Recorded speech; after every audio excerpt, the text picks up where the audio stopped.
Before any cell division, the cell goes through an ordered sequence of events which are collectively called as cell cycle.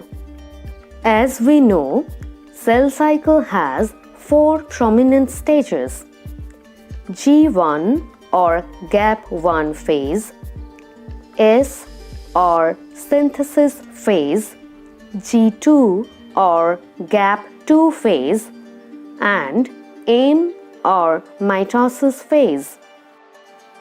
Basically, cell cycle has 2 main events: DNA replication and chromosomal segregation.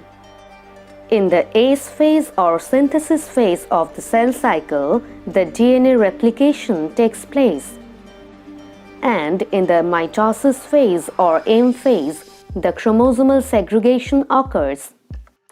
Between the S and M phase, there are 2 gap phases, G1 phase and G2 phase.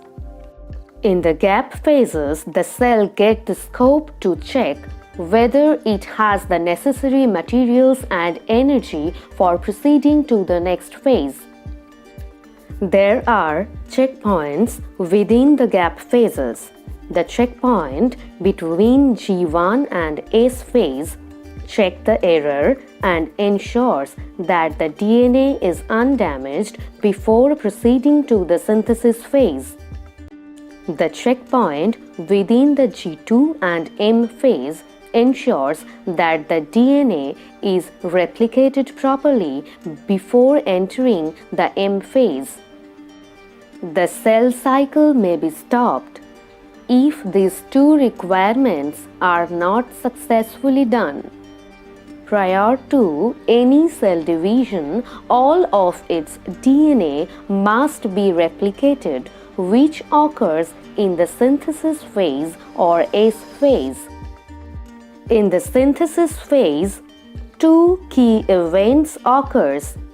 The first one is DNA replication and the second one is sister chromatid cohesion.